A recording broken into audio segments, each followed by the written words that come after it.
कोटे की दुकान आवंटन चुनाव से करने की मांग। बिछिया ब्लॉक की मचुखोरिया में खुली बैठक उचित दर की। आपको बताते चले कि दुकान के आवंटन पर सवाल उठाते हुए ग्रामीणों ने डीएम को मंगलवार को शिकायत पत्र दिया है। सत्यम तिवारी, रामशंकर सहित अन्य ने बताया है कि रामचरण तिवारी ने निधन के बाद से दुकान रिक्त चल रही है। स्वतंत्रता संग्राम सेनानी के लिए आरक्षित दुकान के चयन के लिए सोमवार को पंचायत भवन में खुली बैठक हुई। आरक्षित श्रेणी का कोई परिवार न होने पर पूर्व प्रधान की पत्नी ने दूसरी जगह की आईडी लगाकर आवेदन दिया है। इस चयन प्रक्रिया को गलत बताकर चुनाव के माध्यम से सरकारी दुकान आवंटन की मांग की गई है।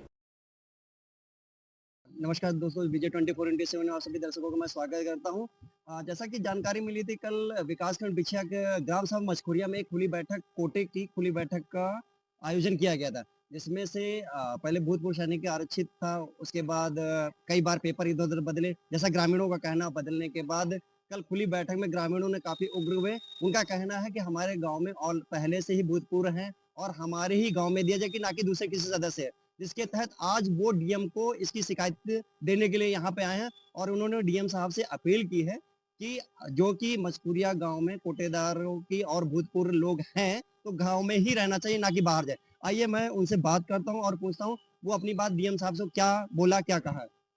जी, हमारा नाम प्रमोद कुमार तिवारी, मचखोरिया। जी जी सर, हमारा कहना यह है, हमारे गांव का राशन दुकान चयनित होनी है और 2 साल से आज बिछिया ब्लॉक के अंदर अधिकारियों द्वारा दबिश दे करके प्रस्ताव बदले जा रहे हैं।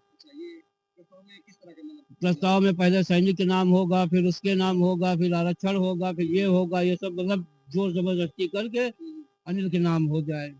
आपका कहना है कि इधर उधर करके पेपरों में हेरा फेरी करा के या जो आरक्षण का उसका बदलाव करके वो अनिल को दिया जा रहा है, ये कहना चाहते जी जी जी, हम पूरा समस्त ग्रामवासी इस पे तैयार नहीं। हम लोगों का कहना यह है पूरे ग्राम सभा का कि इलेक्शन इसका होना चाहिए। इलेक्शन में जो विजयी हो वो कोटा बांटेगा। हम पूरी ग्राम सभा अच्छा आदमी चुनना चाहते हैं, दलाल हलाल आदमी नहीं चाहिए जो महीने 2 महीने बांट करके ऊपर रकम दे दे, यहाँ अंगूठा लगवा ले, काम खत्म हो जाए।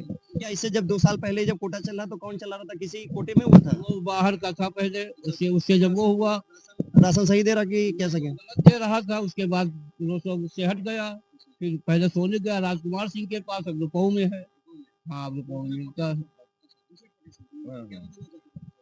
हम ये बताना चाहते हैं, ग्रामवासियों की इच्छा है कि कोटे का जो चयन है नियमानुसार चुनाव के माध्यम से पूरी ग्रामवासी मधुखुरिया की जनता अपने कोटेदार का चुनाव के माध्यम से करना चाहती है। ये मछकुरिया गांव के ग्राम सभा वकील साहब भी साथ में, उनका कहना है कि जो ग्राम सभा में क्योंकि आरक्षित है और उसको चयनित होना चाहिए, मगर यहाँ पे कुछ हेरा फेरी हो रही है जिसकी वजह से चयनित नहीं हो पा रहा है। इनका कहना है कि वोटिंग हो, वोटिंग के आधार पे चयन किया जाए और जिससे मछकुरिया में रह जाए ही कोटा रहे, ये जनता चाहती है। अगर ऐसा नहीं हुआ तो पूछते अगर इस तरह से अगर प्रशासन से तहत। अच्छा, आज डीएम साहब पास आकर के हमने बताया, पूर्व प्रधान ने फर्जी आरडी बनवा करके आश्वासन दिया। डीएम साहब ने एसडीएम साहब को आदेश दिया। हम लोगों से कहा 1 हफ्ते के अंदर हम चुनाव घोषणा करा देंगे। अगर आपके माफिक या मान लो आप जो चाहते हैं वो चीजें नहीं हो तब क्या करेंगे? फिर हम डीएम के पास आएंगे, वहाँ करके फिर शिकायत करेंगे। फिर अगर सुनवाई नहीं होगी तो फिर लखनऊ जाएंगे बाबा के पास। जैसा इनका कहना है कि अगर जनता की या ग्रामीणों की आवाज नहीं सुनी जाएगी तो फिर ये अपनी आवाज उठाने के लिए और भी जगह मजबूर हैं। बाकी जनता की यही मांग है। बार बार हमारे पीछे काफी सारे लोग मछकुरिया से ही हैं, वो सभी एक साथ हैं। आप सभी जी जी, सब लोग नहीं जाते हैं। हम चुनाव चाहते हैं, हम सभी चुनाव चाहते हैं।